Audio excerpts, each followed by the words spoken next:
आज के इस पवित्र उत्सव पर अंतरताना के माध्यम से जुड़े सभी अपने वरिष्ठ अधिकारी वृंद, परमात्मीय स्वयंसेवक बंधुओं, आज एक विशेष परिस्थिति में, विशेष उत्सव में हम सब विशेष माध्यम से मिल रहे हैं। संघ कार्य की पद्धति में door to door contact, heart to heart talk, इसका स्वभाव है। लेकिन इस वैश्विक महामारी के कारण हम सब दूर दूर हैं और उस परिस्थिति में अपना काम रुकना नहीं चाहिए। ये शाश्वत चिरंतन काम है। ये काम रुकना भवितव्य के लिए भी अच्छा नहीं है। और संघ काम की विशेषता है, तो संघ का काम परिस्थिति निरपेक्ष है। कहते ऐसा है, संघ काम की गति परिस्थिति सापेक्ष है, लेकिन संघ का काम परिस्थिति निरपेक्ष है। उदाहरण से अगर इसको समझना है तो हमारे शरीर में हृदय नाम का एक अंग है, उसका काम परिस्थिति निरपेक्ष है। हम सोते, जागते, खाते, कुछ भी काम करते हैं, उस समय वो चलता ही रहता है। एक निश्चित गति से वो दक्षा आर्मा धक धक धक धक चलता रहता है। वो किसी कारण से रुक गया तो मनुष्य को रुक जाना पड़ता है, मनुष्य रुक जाता है। लेकिन कभी हम जंगल से जा रहे हैं और एकाएक सामने शेर आ जाए, उस समय हमारे हृदय के धड़कन की स्थिति क्या होती है?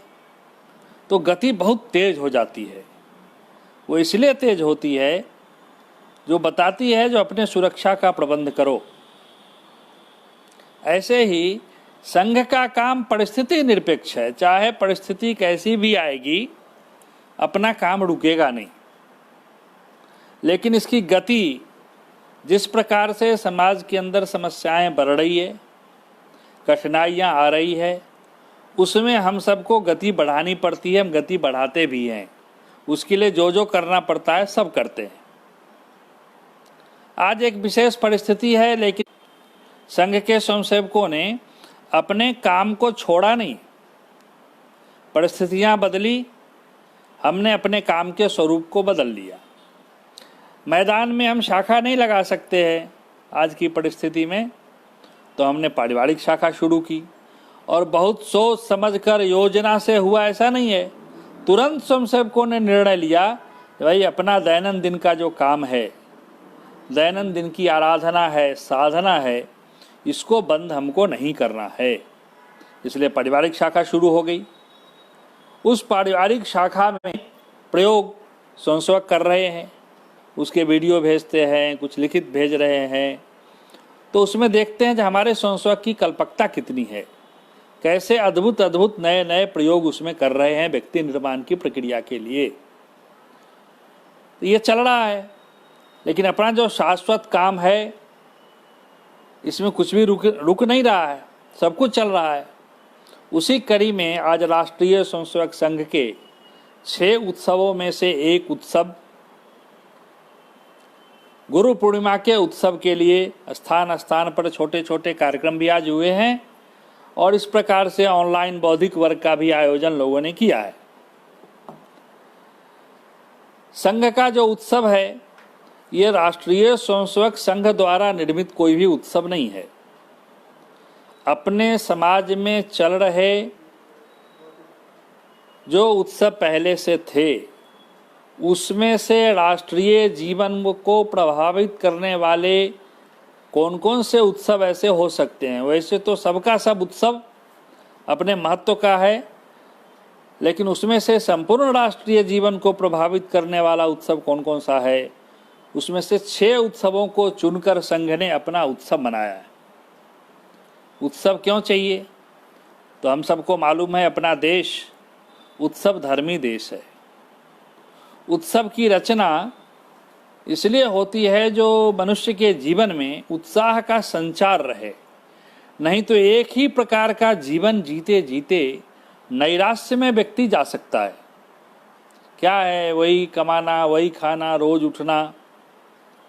नयापन चाहिए, मनुष्य का स्वभाव है। उस नयापन को लाने के लिए हमारे समाज में हमारे पूर्वजों ने अनेकों उत्सवों की रचना की है। उसमें से एक उत्सव ये भी है गुरु पूर्णिमा का। संघ के 6 उत्सव में 2 प्रागैतिहासिक है, 2 ऐतिहासिक है और 2 समकालीन है। ऐसे 6 उत्सव की रचना अपने यहाँ है। आज हम सब प्रागैतिहासिक उत्सव गुरु पूर्णिमा के लिए एकत्रित है। आज का जो दिन है इसको व्यास पूर्णिमा भी कहते हैं। अब व्यास पूर्णिमा नाम क्यों है इसका? तो महर्षि वेदव्यास का जन्मदिन है ऐसा कहते हैं, लेकिन उसका दूसरा अर्थ भी हम सबको सोचना चाहिए। व्यास मतलब क्या होता है? तो किसी गणित के विद्यार्थी से आप पूछेंगे व्यास का मतलब क्या है, तो गणित का विद्यार्थी कहता है त्रिज्या का जो बड़ा रूप है वो व्यास है। यानी वृत्त के परिधि को केंद्र के बिंदु से जोड़ने वाली रेखा, उसका नाम व्यास है। व्यास केवल परिधि से केंद्र होकर के दूसरे परिधि को ही नहीं जोड़ता है, बल्कि वृत्त को 2 भागों में बांट भी देता है। जितना व्यास खींचते जाएंगे उतना वृत्त बढ़ता चला जाता है। भगवान व्यास ने, महर्षि व्यास ने अपने वेद को, दुनिया का सबसे प्राचीनतम ग्रंथ वेद, उसका वर्गीकरण करके अध्ययन के लिए सर्व समाज को जो सुलभ कराया, टुकड़ों में बांट करके, 4 भागों में बांट करके, इसलिए उनका नाम व्यास है। आज गुरु पूर्णिमा, उन्हीं के जन्म दिवस पर गुरु परंपरा को मानने वाले सब लोग आज के दिन अपने अपने गुरुओं की पूजा, आराधना, समर्पण सब एक साथ करते हैं। राष्ट्रीय स्वयंसेवक संघ में गुरु का स्थान सब स्वयंसेवक को मालूम है। परम पवित्र भगवा ध्वज को स्थान मिला है। कभी कभी प्रश्न उठता है, जो सजीव गुरु नहीं है, ये तो निर्जीव है, कपड़े का टुकड़ा है, व्यक्ति को गुरु क्यों नहीं रखा?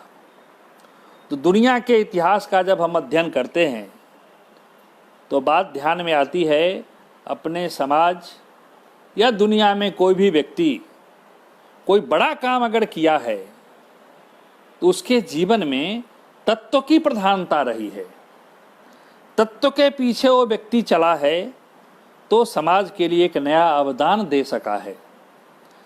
तत्व नहीं है, किसी व्यक्ति से जुड़ा है तो व्यक्ति पूर्ण नहीं हो सकता है। व्यक्ति में गिरावट की पूरी पूरी संभावना रहती है, अस्खलनशीलता कभी भी आ सकती है। तो जो श्रद्धा के नाते उसको देखते हैं, अगर गुरु के जीवन में ही गिरावट आ गई तो शिष्य का पूरा संसार बिखर जाता है, श्रद्धा ही भंग हो जाती है। इसलिए अपने यहाँ पूर्ण श्रद्धा से और पूर्ण विश्वास के साथ गुरु के स्थान पर तत्व के नाते भगवा ध्वज को रखा है। जब संघ प्रारंभ हुआ था और 2, 2.5 साल, 3 साल बाद पहली गुरुदक्षिणा का कार्यक्रम हुआ तो सब स्वयंसेवक प्रसन्न थे। तो गुरु के नाते आज पूजने के लिए डॉक्टर हरिद्वार को अवसर मिलेगा। लेकिन डॉक्टर जी ने जब पहली पूजा ध्वज की तो स्वयंसेवकों को लगा कि नहीं, व्यक्ति का स्थान अपने संगठन में है महत्व का, लेकिन अति महत्व का नहीं है। व्यक्ति प्रधान नहीं है, तत्व प्रधान है। ऐसा गुरुओं की एक लंबी परंपरा है अपने देश में, लंबी मालिका है, लेकिन कोई ऐसे गुरु नहीं मिलते हैं जिन पर अंगुलियां नहीं उठाई जा सकती है। सब प्रकार के लोग हैं। गुरुओं की परंपरा में हम वशिष्ठ का नाम लेते हैं, तो वशिष्ठ के बारे में लोग क्या कहते हैं? जो सब प्रकार के गुणों से युक्त होने के बावजूद भी अयोध्या के एक राज परिवार की जय जयकार से बाहर गुरु वशिष्ठ कभी निकले नहीं। सामान्य समाज के परिष्कार का जो प्रयास होना चाहिए वो वशिष्ठ के जीवन में नहीं दिखता है। गुरु परशुराम हुए, सब प्रकार के वेद आगे रख करके और तीरों से भरा हुआ तुनीर कंधे पर, हाथ में फरसू,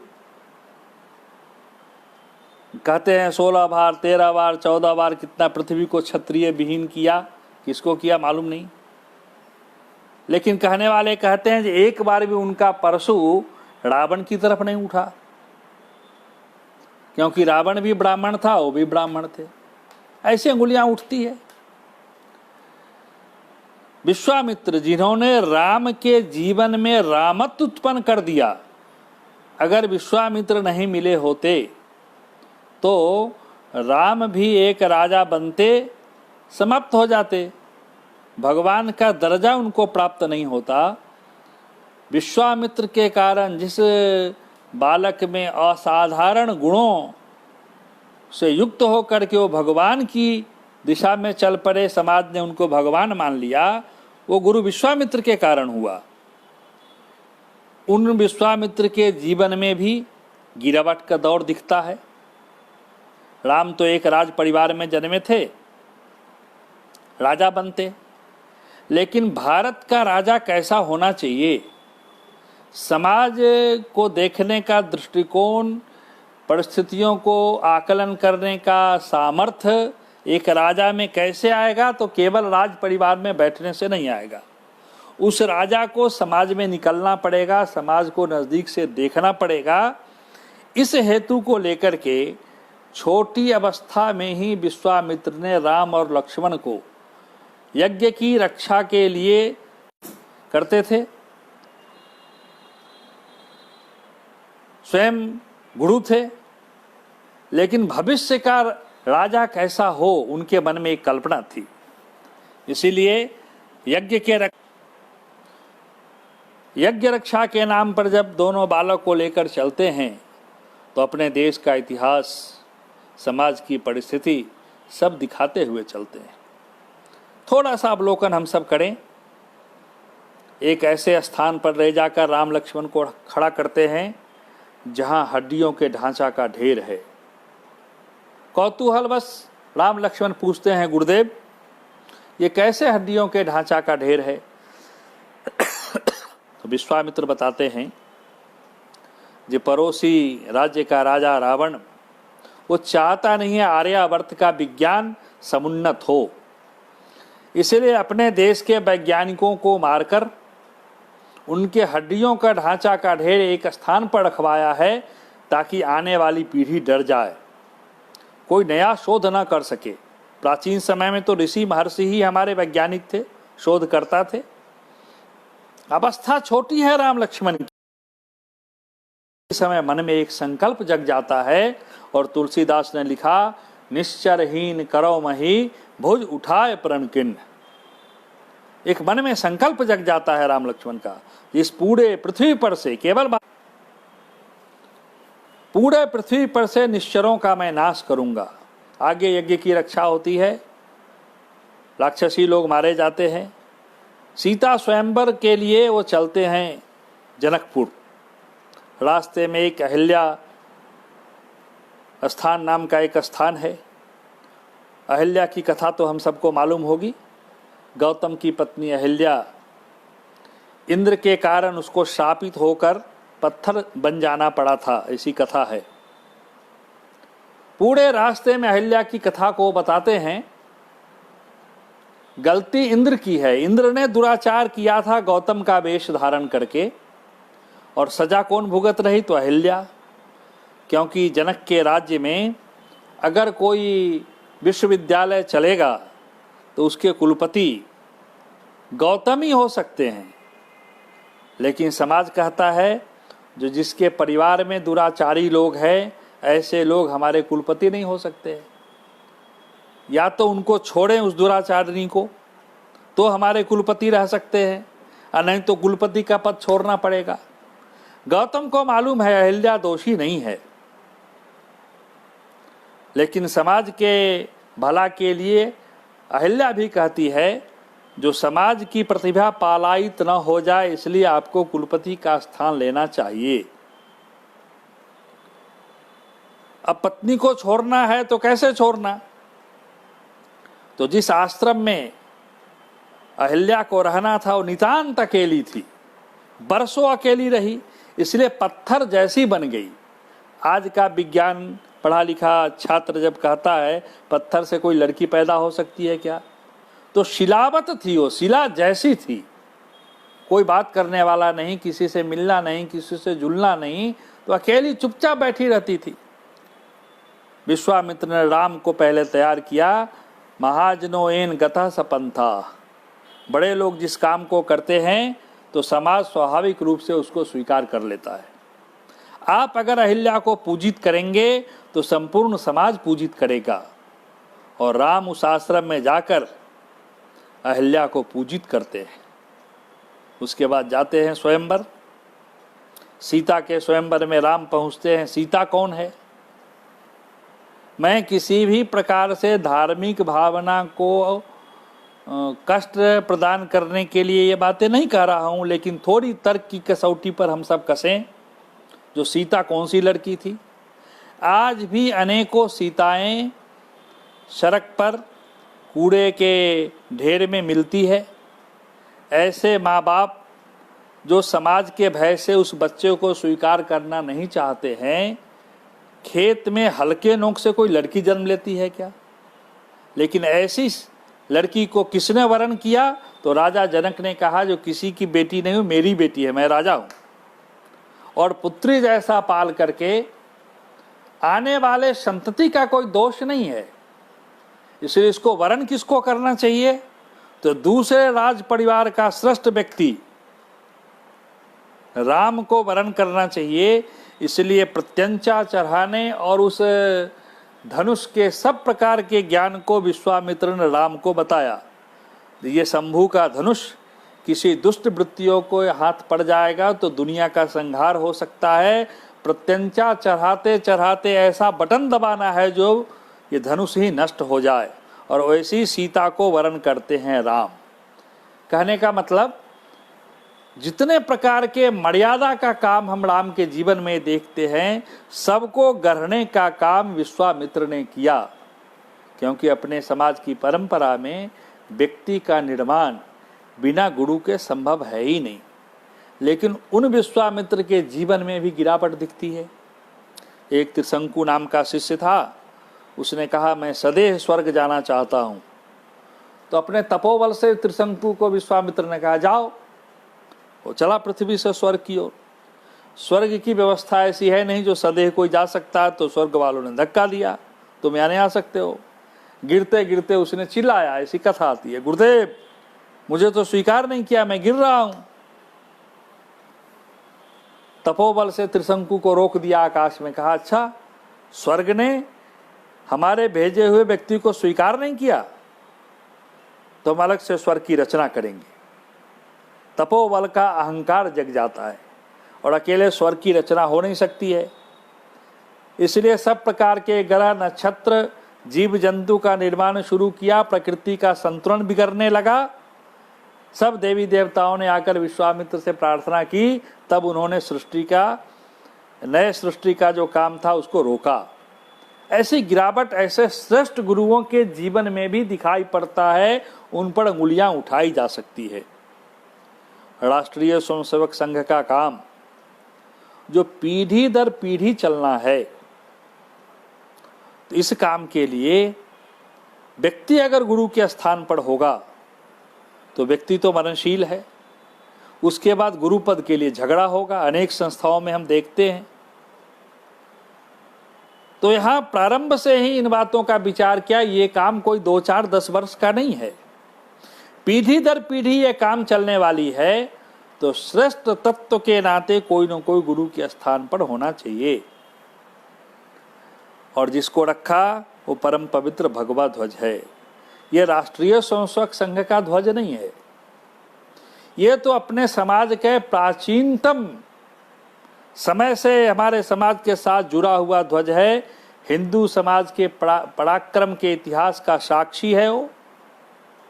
किसी भी राजा का नाम लीजिए प्राचीन समय का, सबने इसी ध्वज के छत्र छाया में सब प्रकार के संघर्ष को किया है।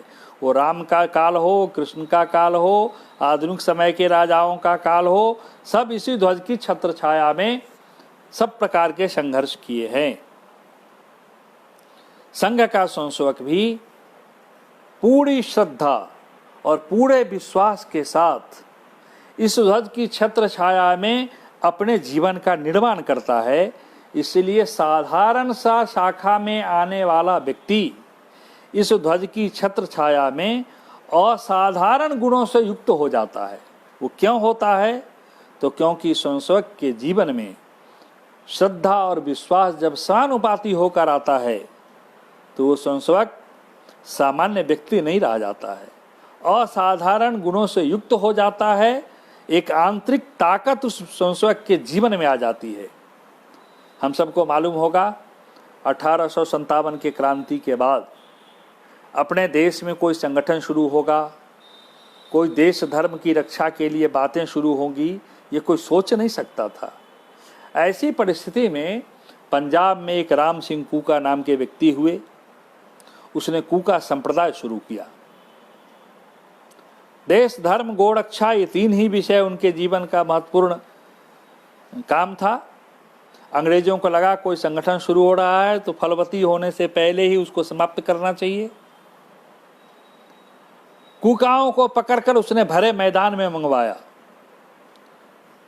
अगल बगल के गांव से मुनादी पिटवाकर लोगों को इकट्ठा कराया। बीच मैदान में एक तोप रखा गया। एक एक कूकाओं के शरीर को तोप के मुंह से बांधा जाता था। अंग्रेज सार्जेंट का इशारा होते ही एक धमाका होता था और कूका का शरीर चिथरा चिथरा होकर मैदान में बिखर जाता था। लोग नजर झुकाकर चुपचाप उस दृश्य को देख रहे थे। कहीं से पिन गिरने पर भी आवाज सुनाई पड़े, ऐसी नीरव शांति। एक दो नहीं, 30 कूकाओं का बलिदान हुआ। एकाएक लोगों ने सुना एक छोटा सा बालक कह रहा है, दुष्ट, बांधना है तो मेरा सीना बांधो, पीठ क्यों बांधा है तोप से? तो लोग नीचे देख रहे थे। वो सिर उठाकर देखा तो तोप के मुंह से एक छोटा सा बालक बंधा हुआ है। वो कह रहा है, बांधना है तो मेरा सीना बांधो, पीठ क्यों बांध रहे हो? अंग्रेज सार्जेंट की पत्नी भी साथ में थी। वो कही, अरे ये छोटा सा बच्चा देश धर्म क्या जानता है, किसी के बहकावे में आ गया होगा, इसको माफ करिए। अंग्रेज सार्जेंट ने इशारा किया, तोप का मुंह नीचे आया, खोला गया। उस बच्चे को पास में बुलाकर कहा, अब राम सिंह कूका के संपर्क में नहीं रहना, इसमें जाना नहीं। 2-4 गालियां देते हुए कहा, ज्यों गुरु को गाली दिया त्यों वो छोटा सा बालक उछलकर अपने नन्हे नन्हे मुट्ठियों से उस अंग्रेज सार्जेंट का दाढ़ी इतना जोर से पकड़ लिया जो उस अंग्रेज सार्जेंट का पूरा चेहरा आरक्त हो गया, प्राण कंठागत हो गए। लगा जान नहीं बचेगा तो इतिहास गवाह है, तलवार से उस बच्चे के हाथ को काटा गया, तब अंग्रेज सार्जेंट का जीवन बचा। इतनी ताकत उस छोटे से बच्चे में कहां से आ गई? गुरु के प्रति जो श्रद्धा और विश्वास समानुपाती होकर उस बालक के जीवन में आया था, उसके कारण ऐसी आंतरिक ताकत उस छोटे से बालक में आई। संघ का स्वयंसेवक भी पूर्ण श्रद्धा और पूर्ण विश्वास के साथ ध्वज की छत्र छाया में 1 घंटे की जो साधना करता है, उसके कारण स्वयंसेवक के जीवन में आमूल परिवर्तन होता है। अब तो 100 वर्ष हम सब पूरा करने जा रहे हैं। कैसे कैसे काम स्वयंसेवकों ने किया है, कहाँ से प्रेरणा उनको मिली है। तो उसी ध्वज के कारण जो प्रेरणा मिलती है, आंतरिक ताकत मिलती है, उसके कारण सब प्रकार के काम करने का सामर्थ्य स्वयंसेवक के जीवन में है। आज कोरोना महामारी चल रहा है। महामारी मतलब छूत की बीमारी है, लेकिन ऐसी परिस्थिति में भी हमारा कोई समाज का एक भाग भूखा न सोए, इसलिए लॉकडाउन 1 हो, 2 हो, 3 हो, अपने स्वयंसेवकों ने कितना काम किया है। हर दरवाजे पर कुछ न कुछ पहुंचाया है, जो भूखा कोई नहीं सोए। मुंबई के धारावी में जहां बड़ी संख्या में संक्रमित लोग हैं, सरकार भी सबको एक साथ स्क्रीनिंग नहीं कर सकती है। वहाँ स्वयंसेवक को मालूम है, उस मोहल्ले में स्वयंसेवक को मालूम है वहाँ जाना मतलब हम संक्रमित हो सकते हैं, फिर भी हर घर घर गए हैं। कुछ स्वयंसेवक संक्रमित हो भी गए हैं, लेकिन घर घर जाकर स्क्रीनिंग किया है। ये ताकत कहाँ से मिलती है? प्राकृतिक आपदा हो या अप्राकृतिक आपदा हो, सब में स्वयंसेवक संकट की घड़ी में समाज के साथ कंधा से कंधा मिलाकर काम करता है। ऐसी ताकत उस 1 घंटे ध्वज की छत्र छाया में साधना करने के कारण स्वयंसेवक के जीवन में आती है। ये ध्वज इतना प्राचीन है, वेदों में इसका वर्णन है। वेदों में कहते हैं अरुण केतवा। अरुण केतवा मतलब क्या है? अरुण मतलब सूर्योदय के समय जो लाली रहती है वो अरुण है। वो प्रतीक इस बात का है, सूर्य सदैव कर्मशील रहने की प्रेरणा व्यक्ति के जीवन में देते हैं। ये ध्वज भी स्वयंसेवक को सदैव कर्मशील रहने की प्रेरणा देता है। इसका रंग कैसा है? तो हमारे समाज में सन्यासी लोग इस भगवा वस्त्र को पहनते हैं। संपूर्ण त्याग, त्याग की पराकाष्ठा इसका रंग है। यज्ञ के ज्वाला का प्रतीक है ध्वज। दोनों तरफ से जो अंतिम छोर है ध्वज का, वो लपट के समान है। यज्ञ की समिधा तो अलग अलग होता है, अलग अलग प्रकार की सामग्री रहती है उसमें, और उसको जब हवन कुंड में हविष्य के नाते हम डालते हैं तो लपट तो एक ही प्रकार का उठता है। समाज में विभिन्न प्रकार के वृत्तियों को धारण करने वाला व्यक्ति जब इस ध्वज के संपर्क में आता है तो अपनी अपनी वृत्तियों को छोड़कर, अपनी अपनी प्रवृत्तियों को छोड़कर एक ही वृत्ति में रंग जाता है। अब एक ही धुन जय जय भारत। अपने देश को दुनिया का सबसे श्रेष्ठ देश बनाना है, इसके लिए अपने स्वभाव में परिवर्तन, अपने काम में परिवर्तन, अपने दिनचर्या में परिवर्तन, सब कुछ कर देता है। ऐसी प्रेरणा देने वाला ध्वज अखंड भारत का प्रतीक है। जिस तरफ से अपना दंड लगता है ध्वज में, उसको अगर ऊपर की ओर हम रखें और ठीक से ध्वज को देखें तो पूरे अखंड भारत का मानचित्र स्वयंसेवक की आंखों के सामने रोज आता है। दुर्भाग्य से जिन जिन क्षेत्रों से हिंदू समाज की संख्या कम हो गई, वो क्षेत्र देश से अलग हुआ है, लेकिन स्वयंसेवक रोज अखंड भारत की आराधना करता है। जब समय परिस्थिति ऐसी आएगी तो हम अपने देश को फिर से अखंड भारत बनाएंगे, क्योंकि भारत अपने देश में केवल मिट्टी का टुकड़ा नहीं है, ये तो जीती जागती जगदम्बा की प्रतिमूर्ति है। वो खंडित हुई है तो अपने साधना के बल पर हम सब मिलकर उसको अखंडित करेंगे। इसके लिए साधना चलती रहती है। ऐसा पवित्र ध्वज संघ में गुरु के स्थान पर है। आज गुरु पूर्णिमा के दिन शिष्य अपने गुरु की पूजा ही नहीं करता है, अपने जीवन के सामर्थ्य के हिसाब से दक्षिणा भी समर्पित करता है। स्वयंसेवक भी आज समर्पण करते हैं। स्वयंसेवक भी आज के दिन और आज से प्रारंभ हुए आगे निश्चित समय तक अपना समर्पण करेंगे। गुरुदक्षिणा क्या है? गुरुदक्षिणा यानी समर्पण है। भगवान ने जितना सामर्थ्य हमको दिया है उसमें से कुछ निकाल कर देना वो समर्पण नहीं है, वो दान है। और गुरु दान नहीं लेते हैं, वो तो समर्पण की पराकाष्ठा लेते हैं। अपने यहाँ की परंपरा कैसी रही है?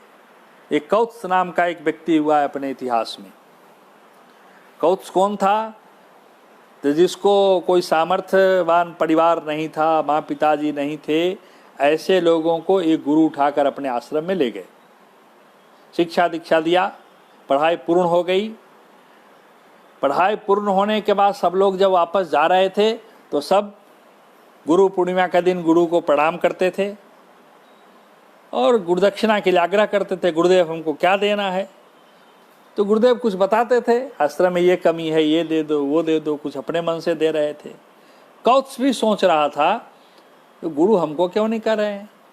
एक बार गया, 2 बार गया, 3 बार गया, गुरु कुछ आदेश ही नहीं कर रहे हैं। क्यों? गुरु को मालूम था ये कहां से देगा, इसको तो घर परिवार कुछ है ही नहीं। तो कौत्स ने कहा, गुरुदेव मुझे भी तो आज्ञा दीजिए, मैं भी तो कुछ गुरुदक्षिणा समर्पित करूं। गुरु ने कहा, ठीक है, तुमसे बाद में बताएंगे। तो नहीं अभी कहिए। 1-2 बार जब कहा तो गुरु को लगा कि शिष्य के जीवन में अहंकार आ गया है। तो उसने कहा, 60,000 गाय के सींग को सोना, जितना मढ़ने के लिए सोना चाहिए वो सोना ला कर दो, स्वर्ण मुद्रा। अब आज का जमाना नहीं था, उस जमाने में जिसका कोई नहीं है उसका राजा होता था। राम के पूर्वज राजा रघु का राज्य था। वो कौत्स रघु के घर पहुंचता है तो देखता है राजा रघु मिट्टी के बर्तन में भोजन कर रहे हैं। राजा रघु के घर की परंपरा क्या थी? जो साल भर जो धन अर्जित करते थे वो वर्ष में एक बार सब बांट देते थे, अपने लिए केवल मिट्टी का बर्तन रखते थे। मिट्टी के बर्तन में भोजन करते देख कौत्स समझ गया जो शायद राजा रघु भी सब बांट चुके हैं, ये भी कुछ दे नहीं सकते हैं, फिर भी आ गए हैं तो मिल लेते हैं। भोजन के बाद राजा रघु से भेंट हुई। राजा रघु ने पूछा, कैसे आए हैं? तो थोड़ा इधर उधर की बात करके कहा, मैं तो ऐसे ही मिलने आया था। नहीं, ऐसे कोई सन्यासी किसी के दरवाजे पर आता नहीं है, कोई ना कोई तो कारण होगा, बताइए कैसे आए? तो कौत्स ने कहा, जो हमको गुरुदक्षिणा में 60,000 गाय के सींग को मरने के लिए सोना चाहिए, इसलिए स्वर्ण मुद्रा चाहिए। हमारा कोई आगे पीछे है नहीं, मैं सोचा आपसे मांग लूंगा। लेकिन आप तो लगता है दान कर चुके हैं। तो हाँ, कल ही मैं सब दान कर दिया। खैर आप आ गए हैं तो खाली हाथ तो नहीं जाएंगे। कौत्स ने सेनापति को बुलाया और कहा, इस पृथ्वी पर कौन सा ऐसा राज्य है जिसने हमको कर नहीं दिया? तो सेनापति ने कहा, इस पृथ्वी पर कोई ऐसा राज्य नहीं है। तो राजा रघु ने कहा, कल सुबह हम इंद्र के राज्य पर आक्रमण करेंगे, तैयारी करो।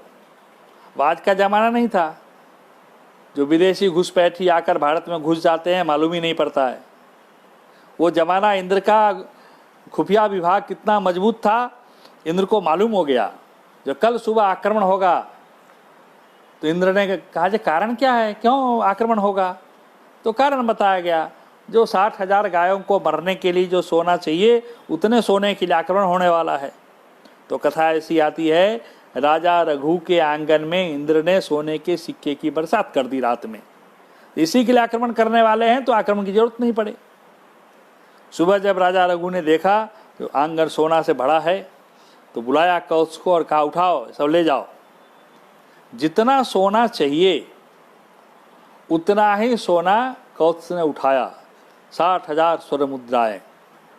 राजा रघु कहते हैं, ये सब तुम्हारे लिए इंद्र ने भेजा है, हम तो कल दान कर चुके, हम कहाँ रखेंगे इसको, हमको नहीं रखना है। वो कहता है, हमको इससे ज्यादा का काम नहीं है। ये स्वभाव था हमारे समाज का। दोनों में जब वाक युद्ध हुआ तो दोनों मिलकर कहे, चलो गुरु के पास चलते हैं। पूरा स्वर्ण मुद्रा लेकर गुरु के पास आए तो गुरु को ध्यान में आया, जो हमारा शिष्य कौत्स अहंकारी नहीं हुआ है, लोभी भी नहीं है, उसको जितना चाहिए उतना ही वो लाने का प्रयास किया है। और इस देश का राजा कैसा है, तो जिसके लिए आया है उसी को देने के लिए तैयार है। ये है कौत्स की गुरुदक्षिणा। संघ का स्वयंसेवक भी गुरुदक्षिणा करते समय उसी प्रकार का विचार रखता है जो संघ का काम हमारे जीवन का सबसे पवित्र काम है। इस काम के लिए स्वयंसेवक तन लगाता है, मन लगाता है, सब प्रकार के कष्ट साध्य जीवन जीता है। उसके लिए जब धन देने की बारी आती है तो ऐसा सोचता है जो मुझे जितना है उससे ज्यादा मैं कितना दे सकता हूं। इसके कारण ही अपना संगठन चल रहा है। स्वयंसेवक हिसाब नहीं लगाता है, हिसाब लगाया तो गुरुदक्षिणा नहीं है, जितना किया वो कम है। स्वयंसेवक अपने जीवन में गीत गाता है, तन समर्पित मन समर्पित और यह जीवन समर्पित, चाहता हूं देश की धरती तुझे कुछ और भी दूं। तन मन धन देने के बाद बचता क्या है? लेकिन स्वयंसेवक की इच्छा क्या रहती है? इसके बाद भी कुछ और है तो वो भी मैं समर्पित कर दूं इस देश की भूमि के लिए।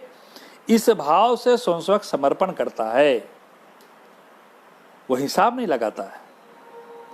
हिसाब लगाया तो समर्पण नहीं है। एक संत हुए अपने देश में, उनका नाम था बुले शाह। अनेक प्रकार के साहित्यों की रचना की है। उन्होंने गीत लिखा, फिल्म में एक गीत सुना होगा आप लोगों ने, जिस पलड़े पर तुले मोहब्बत उस पर चांदी नहीं तोलना। इस प्रकार के साहित्य सृजन करने वाले पंजाब में हुए संत बुले शाह। उनके आश्रम की एक घटना है। 2 दही बेचने वाली महिला दिन भर दही बेचने का हिसाब उनके आश्रम के बाहर बैठ के लगा रही है। दिन भर में कितना बिक्री हुआ, कितने का माल लेकर गए थे, कितना हम लोगों ने बेच दिया। एक के 1 रुपए का हिसाब नहीं मिलता है। बहुत देर माथापच्ची करने के बाद दूसरी सखी उसको याद कराती है, अरे पगली, तुमने अपने प्रिय को जो 1 रुपए का दही दिया वो पैसा तो आया नहीं है, वही तो घट रहा है।